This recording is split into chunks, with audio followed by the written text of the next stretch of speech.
The Doctrine of Fascism by Benito Mussolini. Fundamental ideas. Like all sound political conceptions, fascism is action and it is thought. Action in which doctrine is immanent, and doctrine arising from a given system of historical forces in which it is inserted and working on them from within. It has therefore a form correlated to contingencies of time and space, but it has also an ideal content which makes it an expression of truth in the higher region of the history of thought.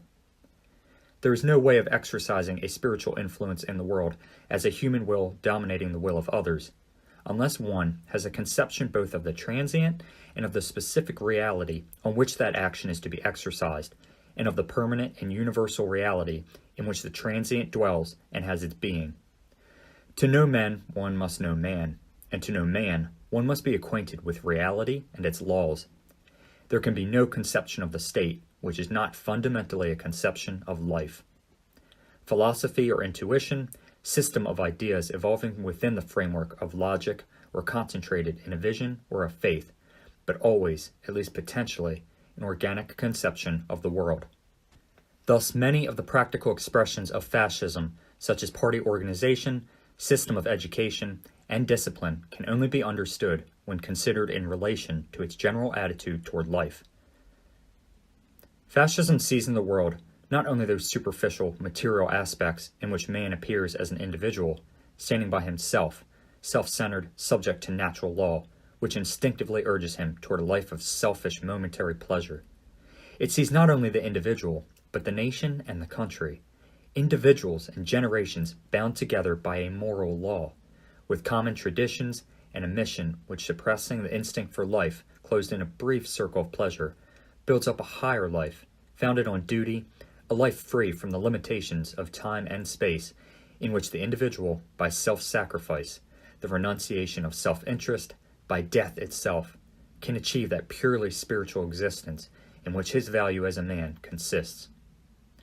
The conception is therefore a spiritual one, arising from the general reaction of the century against the materialistic positivism of the 19th century. Anti-positivistic, but positive. Neither skeptical nor agnostic. Neither pessimistic nor supinely optimistic as are, generally speaking, the doctrines which place the center of life outside man, whereas by the exercise of his free will, man can and must create his own world. Fascism wants man to be active and to engage in action with all his energies. It wants him to be manfully aware of the difficulties besetting him and ready to face them.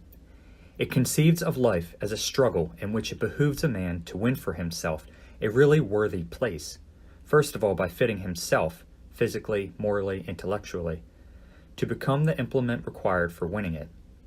As for the individual, so for the nation, and so for mankind.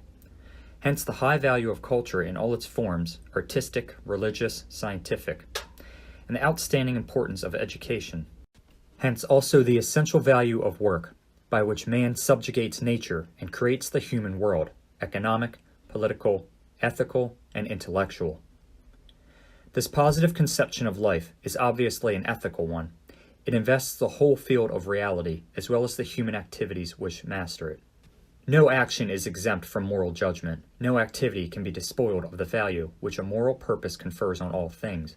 Therefore, life, as conceived of by the fascist, is serious, austere, and religious. All its manifestations are poised in a world sustained by moral forces and subject to spiritual responsibilities. The fascist disdains an easy, comfortable life. The fascist conception of life is a religious one, in which man is viewed in his immanent relation to a higher law, endowed with an objective will transcending the individual and raising him to conscious membership of a spiritual society. Those who perceive nothing beyond opportunistic considerations in the religious policy of the fascist regime fail to realize that fascism is not only a system of government, but also, and above all, a system of thought. In the fascist conception of history, man is man only by virtue of the spiritual process to which he contributes as a member of the family, the social group, the nation, and in function of history to which all nations bring their contribution. Hence the great value of tradition in records, in language, in customs, in the rules of social life. Outside history, man is a non-entity. Fascism is therefore opposed to all individualistic abstractions based on 18th century materialism, and it is opposed to all Jacobinistic utopias and innovations. It does not believe in the possibility of happiness on earth as conceived by the economic literature of the 18th century, and it therefore rejects the theological notion that at some future time the human family will secure a final settlement of all its difficulties. This notion runs counter to experience, which teaches that life is in its continual flux and in process of evolution. In politics, fascism aims at realism. In practice, it desires to deal only with those problems which are the spontaneous product of historic conditions and which find or suggest their own solutions. Only by entering into the process of reality and taking possession of the forces at work within it can man act on man and on nature. Anti-individualistic, the fascist conception of life stresses the importance of the state and accepts the individual only insofar as his interests coincide with those of the state, which stands for the conscience and the universal will of man as a historic entity. It is opposed to classical liberalism, which arose as a reaction to absolutism and exhausted its historical function when the state became the expression of the conscience and will of the people. Liberalism denied the state in the name of the individual. Fascism reasserts the rights of the state as expressing the real essence of the individual. And if liberty is to be the attribute of living men and not of abstract dummies invented by individualistic liberalism, then fascism stands for liberty, and for the only liberty worth having, the liberty of the state and of the individual within the state. The fascist conception of the state is all-embracing. Outside of it, no human or spiritual values can exist, much less have value. Thus understood, fascism is totalitarian, and the fascist state, a synthesis and a unit inclusive of all values, interprets, develops, and potentates the whole life of a people. No individuals or groups, political parties, cultural associations, economic unions, social classes, outside the state.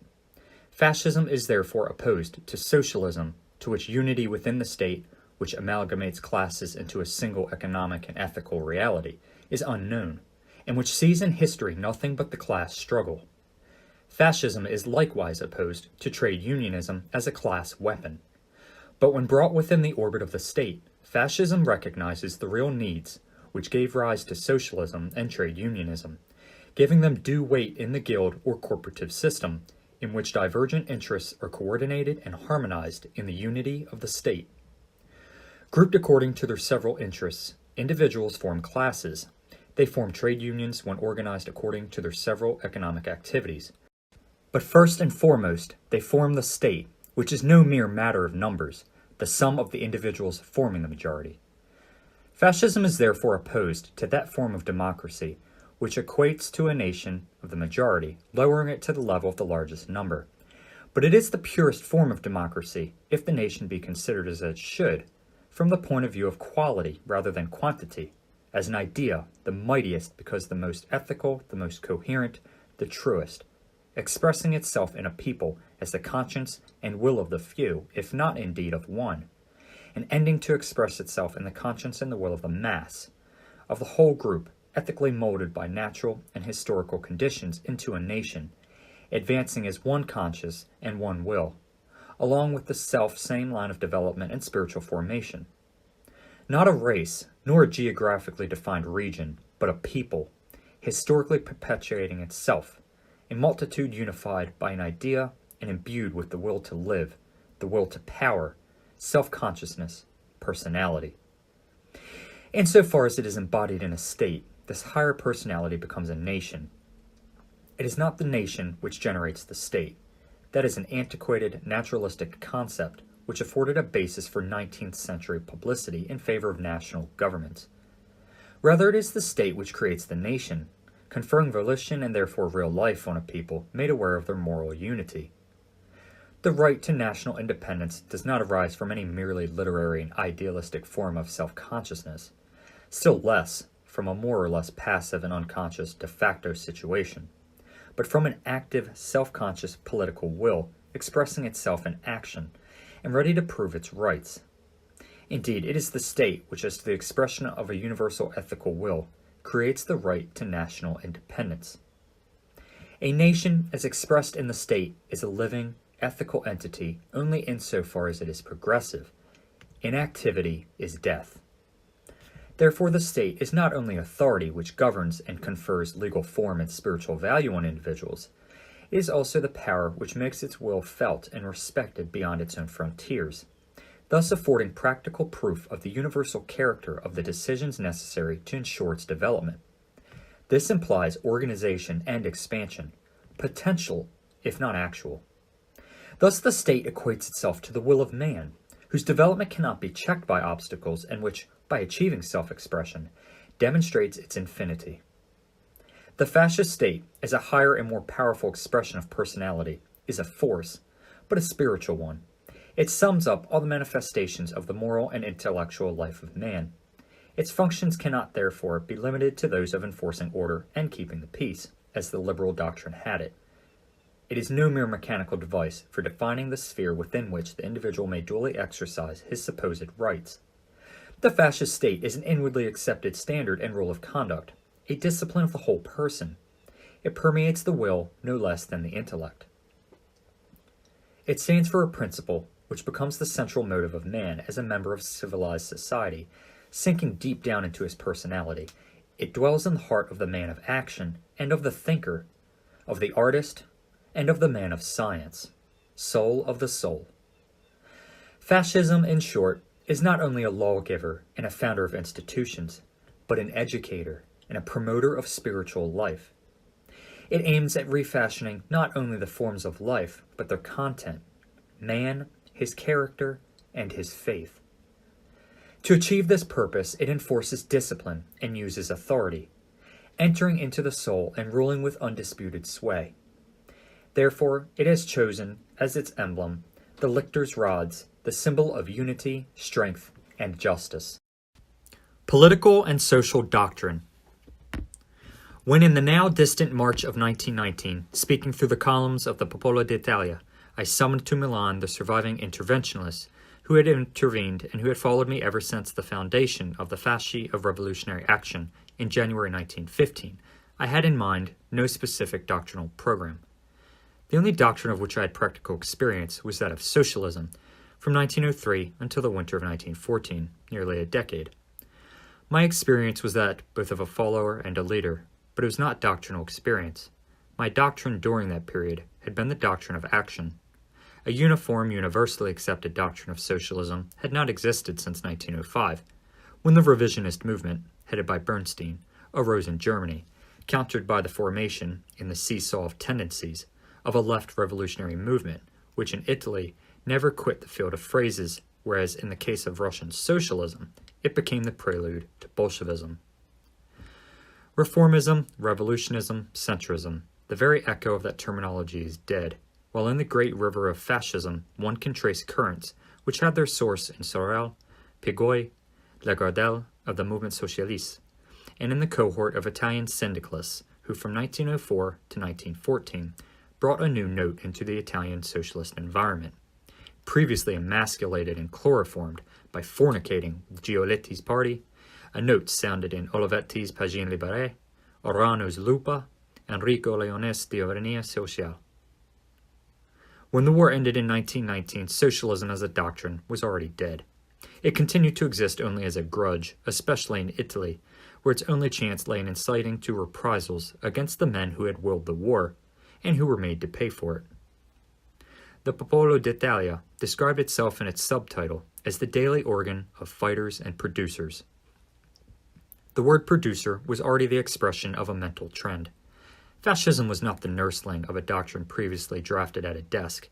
It was born of the need of action, and it was action. It was not a party, but in the first 2 years an anti-party and a movement. The name I gave the organization fixed its character. Yet if anyone cares to reread the now crumpled sheets of those days, giving an account of the meeting at which the Italian Fasci di Combattimento were founded, he will find not a doctrine, but a series of pointers, forecasts, hints which, when freed from the inevitable matrix of contingencies, were to develop in a few years into a series of doctrinal positions entitling fascism to rank as a political doctrine differing from all others, past or present.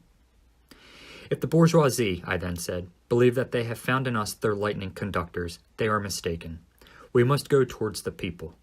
We wish the working classes to accustom themselves to the responsibilities of management, so that they may realize that it is no easy matter to run a business. We will fight both technical and spiritual rearguardism. Now that the succession of the regime is open, we must not be faint-hearted. We must rush forward. If the present regime is to be superseded, we must take its place. The right of succession is ours, for we urged the country to enter the war, and we led it to victory. The existing forms of political representation cannot satisfy us. We want direct representation of the several interests. It may be objected that this program implies a return to the guilds. No matter.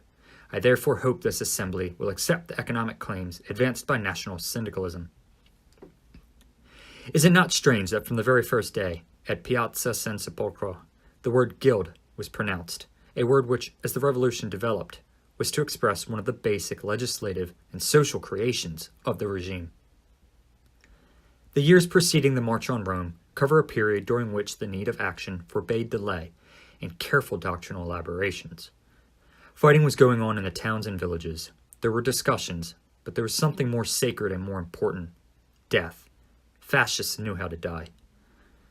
A doctrine fully elaborated, divided up into chapters and paragraphs with annotations, may have been lacking, but it was replaced by something far more decisive, by a faith. All the same, if with the help of books, articles, resolutions passed at congresses, major and minor speeches, anyone should care to revive the memory of those days, he will find, provided he knows how to seek and select, that the doctrinal foundations were laid while the battle was still raging. Indeed, it was during those years that fascist thought armed, refined itself, and proceeded ahead with organization. The problems of the individual and the state, the problems of authority and liberty, political, social, and more especially national problems were discussed. The conflict with liberal, democratic, socialistic, Masonic doctrines and with those of the Partito Popolare was carried on at the same time as the punitive expeditions. Nevertheless, the lack of a formal system was used by the disingenuous adversaries as an argument for proclaiming fascism incapable of elaborating a doctrine at the very time when that doctrine was being formulated. No matter how tumultuously, first, as is the case with all new ideas, in the guise of violent dogmatic negations, then in the more positive guise of constructive theories, subsequently incorporated in 1926, 1927, and 1928 in the laws and institutions of the regime. Fascism is now clearly defined not only as a regime, but as a doctrine. This means that fascism, exercising its crucial faculties on itself and on others, has studied from its own special standpoint and judged by its own standards all the problems affecting the material and intellectual interests now causing such grave anxiety to the nations of the world, and is ready to deal with them by its own policies. First of all, as regards the future development of mankind, and quite apart from all present political considerations, fascism does not, generally speaking, believe in the possibility or utility of perpetual peace. It therefore discards pacifism as a cloak for cowardly supine renunciation in contradiction to self-sacrifice.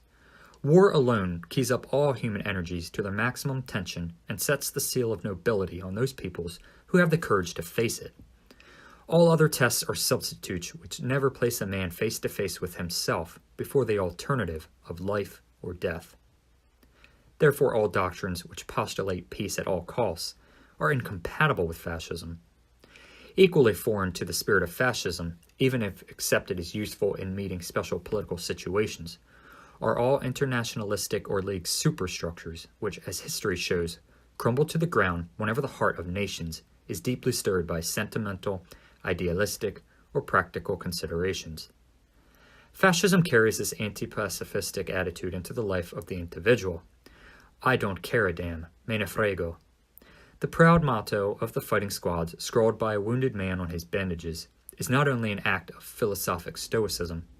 It sums up a doctrine which is not merely political. It is evidence of a fighting spirit which accepts all risks. It signifies a new style of Italian life. The fascist accepts and loves life. He rejects and despises suicide as cowardly. Life, as he understands it, means duty, elevation, conquest. Life must be lofty and full. It must be lived for oneself, but above all for others, both nearby and far off, present and future. The population policy of the regime is the consequence of these premises. The fascist loves his neighbor, but the word neighbor does not stand for some vague and unseizable conception. Love of one's neighbor does not exclude necessary educational severity. Still less does it exclude differentiation and rank.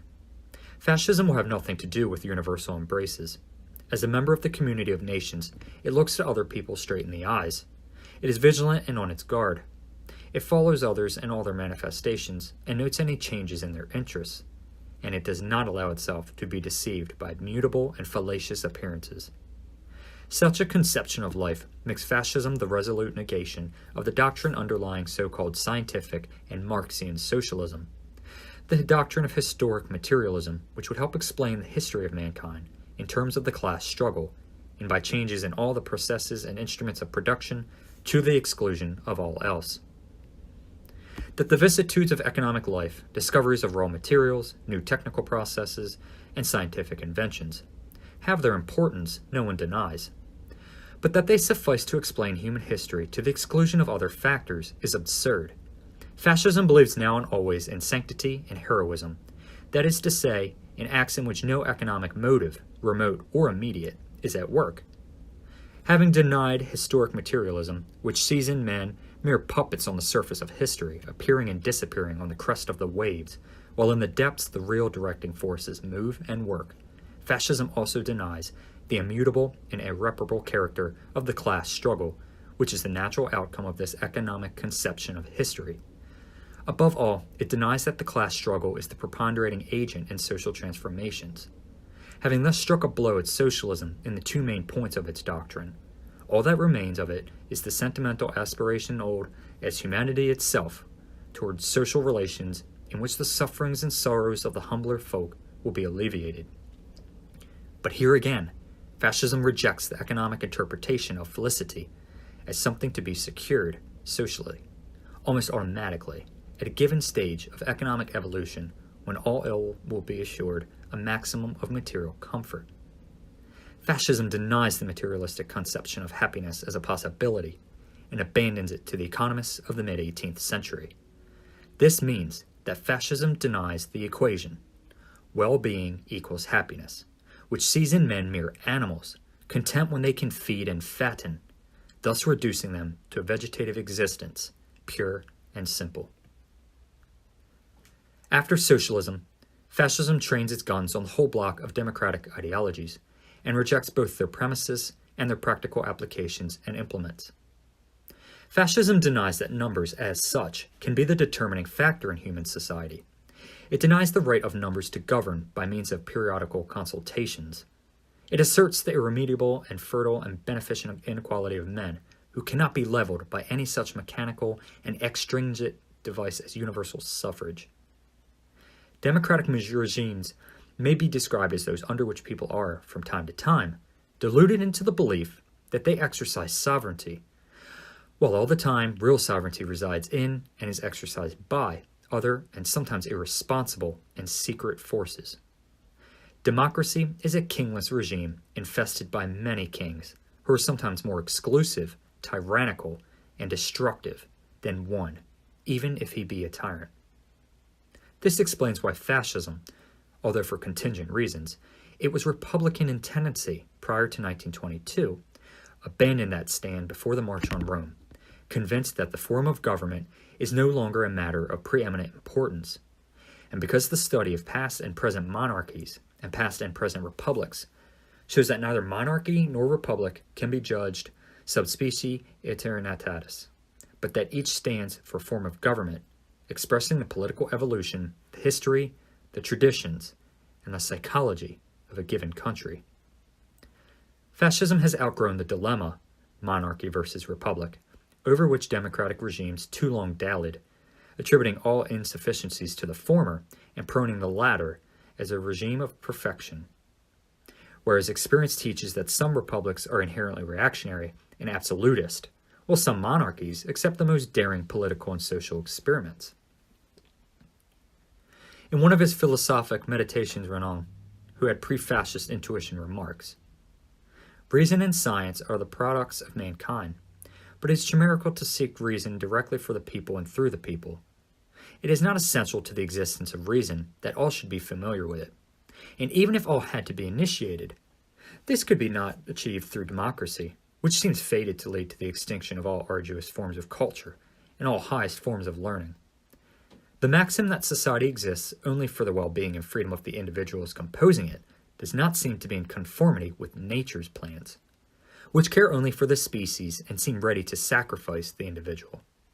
It is much to be feared that the last word of democracy thus understood, and let me hasten to add that is susceptible of a different interpretation, would be a form of society in which a degenerate mass would have no thought beyond that of enjoying the ignoble pleasures of the vulgar." In rejecting democracy, fascism rejects the absurd conventional lie of political equalitarianism, the habit of collective irresponsibility, the myth of felicity and indefinite progress. But if democracy be understood as meaning a regime of which the masses are not driven back to the margin of the state, and then the writer of these pages has already defined fascism as an organized, centralized, authoritarian democracy. Fascism is definitely and absolutely opposed to the doctrines of liberalism, both in the political and the economic sphere. The importance of liberalism in the 19th century should not be exaggerated for present-day polemical purposes, nor should we make one of the many doctrines which flourished in that century a religion for mankind for the present and for all time to come. Liberalism really flourished for 15 years only. It arose in 1830 as a reaction to the Holy Alliance, which tried to force Europe to recede further back than 1789. It touched its zenith in 1848, when even Pius IX was a liberal. Its decline began immediately after that year. If 1848 was a year of light and poetry, 1849 was a year of darkness and tragedy. The Roman Republic was killed by a sister republic, that of France. In that same year, Marx, in his famous Communist Manifesto, launched the gospel of socialism. In 1851, Napoleon III made his illiberal coup d'etat and ruled France until 1870, when he was turned out by a popular rising following one of the severest military defeats known to history. The victor was Bismarck, who never even knew the whereabouts of liberalism and its profits. It is symptomatic that throughout the 19th century, the religion of liberalism was completely unknown to so highly civilized a people as the Germans, but for one parenthesis, which has been described as the ridiculous Parliament of Frankfurt, which lasted just one season. Germany attained her national unity outside liberalism, and in opposition to liberalism, a doctrine which seems foreign to the German temperament, essentially monarchical, whereas liberalism is the historic and logical anteroom to monarchy. The three stages in the making of German unity were the three wars of 1864, 1866, and 1870, led by such liberals as Moltke and Bismarck. And in the upbuilding of Italian unity, liberalism played a very minor part when compared to the contribution made by Mazzini and Garibaldi, who were not liberals. But for the intervention of the illiberal Napoleon III, we should not have had Lombardy, and without that of the illiberal Bismarck at Sadowa and Sedan, very probably we should not have had Venice in 1866 and in 1870. We should not have entered Rome. The years going from 1870 to 1915 cover a period which marked, even in the opinion of the high priests of the new creed, the twilight of their religion, attacked by decadence in literature and by activism in practice. Activism, that is to say nationalism, futurism, fascism. The liberal century, after piling up innumerable Gordian knots, tried to cut them with the sword of the World War. Never has any religion claimed so cruel a sacrifice. Were the gods of liberalism thirsting for blood? Now liberalism is preparing to close the doors of its temples, deserted by the peoples who feel that the agnosticism it professed in the sphere of economics and the indifferentism of which it has given proof in the sphere of politics and morals would lead the world to ruin in the future as they have done in the past. This explains why all the political experiments of our day are anti-liberal, and it is supremely ridiculous to endeavor on this account to put them outside the pale of history, as though history were a preserve set aside for liberalism and its adepts, as though liberalism were the last word in civilization beyond which no one can go. The fascist negation of socialism, democracy, liberalism should not, however, be interpreted as implying a desire to drive the world backwards to positions occupied prior to 1789, a year commonly referred to as that which opened the demo-liberal century. History does not travel backwards. The fascist doctrine has not taken de Maistre as its prophet. Monarchical absolutism is of the past, and so is ecclesialatry. Dead and done for are feudal privileges and the division of society into closed, uncommunicating castes. Neither has the fascist conception of authority anything in common with that of a police-ridden state. A party governing a nation totalitarian is a new departure in history. There are no points of reference nor of comparison. From beneath the ruins of liberal, socialist, and democratic doctrines, fascism extracts those elements which are still vital. It preserves what may be described as the acquired facts of history, and it rejects all else. That is to say, it rejects the idea of a doctrine suited to all times and to all people. Granted that the 19th century was the century of socialism, liberalism, democracy, this does not mean that the 20th century must also be the century of socialism, liberalism, democracy.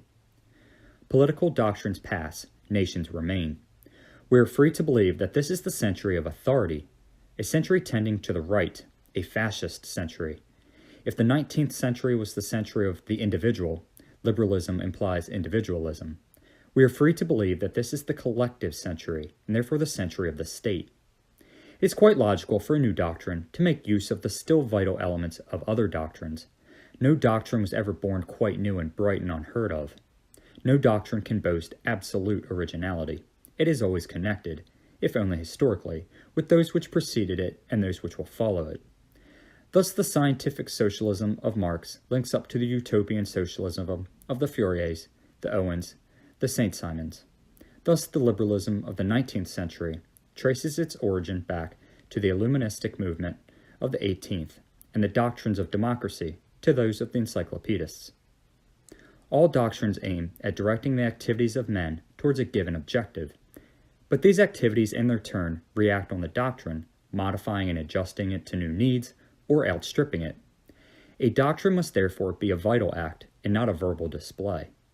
Hence the pragmatic strain in fascism, its will to power, its will to live, its attitude toward violence, and its value. The keystone of the fascist doctrine is its conception of the state, of its essence, its functions, and its aims. For fascism, the state is absolute, individuals and groups relative. Individuals and groups are admissible insofar as they come within the state. Instead of directing the game and guiding the material and moral progress of the community, the liberal state restricts its activities to recording results. The fascist state is wide awake and has a will of its own. For this reason, it can be described as ethical. At the first quinquennial assembly of the regime in 1929, I said, "The fascist state is not a night watchman, solicitous only of the personal safety of the citizens, nor is it organized exclusively for the purpose of guaranteeing a certain degree of material prosperity and relatively peaceful conditions of life. A board of directors would do as much. Neither is it exclusively political, divorced from practical realities and holding itself aloof from the multifarious activities of the citizens and the nation. The state, as conceived and realized by fascism, is a spiritual and ethical entity for securing the political, juridical, and economic organization of the nation, an organization which in its origin and growth is a manifestation of the spirit. The state guarantees the internal and external safety of the country, but it also safeguards and transmits the spirit of the people, elaborated down the ages in its language, its customs, its faith. The state is not only the present, it is also the past, and above all, the future. Transcending the individual's brief spell of life, the state stands for the immanent conscience of the nation. The forms in which it finds expression change, but the need for it remains. The state educates the citizens to civism, makes them aware of their mission, urges them to unity. Its justice harmonizes their divergent interests. It transmits to future generations the conquests of the mind in the fields of science, art, law, human solidarity. It leads men up from primitive tribal life to that highest manifestation of human power, imperial rule. The state hands down to future generations the memory of those who would lay down their lives to ensure its safety or obey its laws. It sets up as examples and records for future ages the names of the captains who enlarged its territory and of the men of genius who have made it famous. Whenever respect for the state declines and the disintegrating and centrifugal tendencies of individuals and groups prevail, nations are headed for decay. Since 1929, economic and political development have everywhere emphasized these truths. The importance of the state is rapidly growing. The so-called crisis can only be settled by state action and within the orbit of the state. Where are the shades of the Jules Simons who, in the early days of liberalism, proclaimed that the state should endeavor to render itself useless and prepare to hand in its resignation? Or the McCullochs, who in the second half of last century urged that the state should desist from governing too much? And what of the English Bentham, who considered that all industry asked of government was to be left alone? And of the German Humboldt, who expressed the opinion that the best government was a lazy one? What would they say now to the unceasing, inevitable, and urgently requested interventions of government in business? It is true that the second generation of economists was less uncompromising in this respect than the first, and that even Adam Smith left the door ajar, however cautiously, for government intervention in business.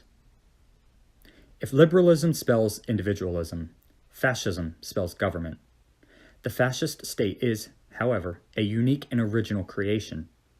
It is not reactionary, but revolutionary, for it anticipates the solution of certain universal problems which have been raised elsewhere, in the political field by the splitting up of parties, the usurpation of power by parliaments, the irresponsibility of assemblies, in the economic field by the increasingly numerous and important functions discharged by trade unions and trade associations with their disputes and ententes, affecting both capital and labor. In the ethical field, by the need felt for order, discipline, obedience to the moral dictates of patriotism. Fascism desires the state to be strong and organic, based on broad foundations of popular support. The fascist state lays claim to rule in the economic field no less than in others. It makes its action felt throughout the length and breadth of the country by means of its corporative, social, and educational institutions, and all the political, economic, and spiritual forces of the nation, organized in their respective associations, circulate within the state. A state based on millions of individuals who recognize its authority, feel its action, and are ready to serve its ends is not the tyrannical state of a medieval lordling. It has nothing in common with the despotic states existing prior to or subsequent to 1789. Far from crushing the individual, the fascist state multiplies his energies. Just as in a regiment, a soldier is not diminished, but multiplied by the number of his fellow soldiers. The fascist state organizes the nation, but it leaves the individual adequate elbow room. It has curtailed useless or harmful liberties, while preserving those which are essential. In such matters, the individual cannot be the judge, but the state only.